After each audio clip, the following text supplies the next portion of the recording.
মানুষের মধ্যে অফুরন্ত আধ্যাত্মিক সম্পদ নিহিত আছে। মানুষের আত্মাই সর্বোচ্চ, মানুষ অদ্বিতীয়, অপূর্ব। বেদান্তের তিনটি মূল তত্ত্ব: স্বাধীনতা, একত্ব, অন্তর্নিহিত দেবত্ব।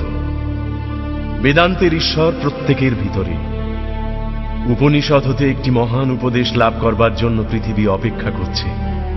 সেটি হল সমগ্র জগতের অখণ্ডত্ব।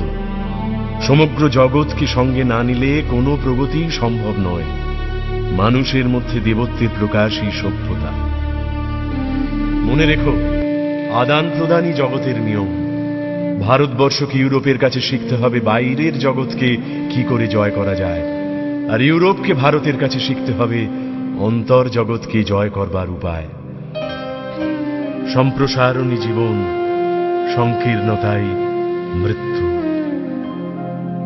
যে বিদ্যার উন্মেষে ইতর সাধারণকে জীবন সংগ্রামে সমর্থ করতে পারা যায় না, যাতে মানুষের চরিত্র বল, পরার্থপরতা, সিংহ সাহসিকতা এনে দেয় না, সে কি আবার শিক্ষা? মানুষের ভিতর যে পূর্ণত্ব প্রথম থেকেই আছে, তারই প্রকাশ সাধনকে বলে শিক্ষা। সমগ্র জগৎকে সঙ্গে না নিলে কোনো প্রগতি সম্ভব নয়। মানুষের মধ্যে দেবত্বের প্রকাশই সভ্যতা।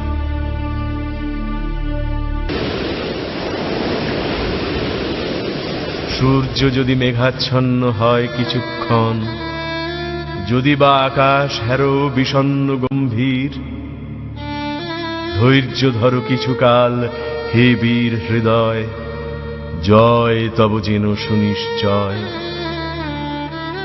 শীত যায়, গ্রীষ্ম আসে তার পাছে পাছে, ঢেউ পড়ে ওঠে পুনঃ তারই সাথে সাথে। আলো ছায়া আগাইয়া দেয় পরস্পরে, হও তব ধীর স্থির বীর।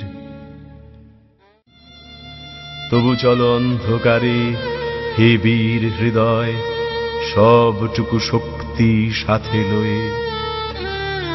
কর্ম নষ্ট নাহি হবে, কোনো চেষ্টা হবে না বিফল। আশা হোক উন্মীলিত, শক্তি অস্তমিত, মহাপ্রাণ সত্য হোক, শিব হোক, সকলই তোমার।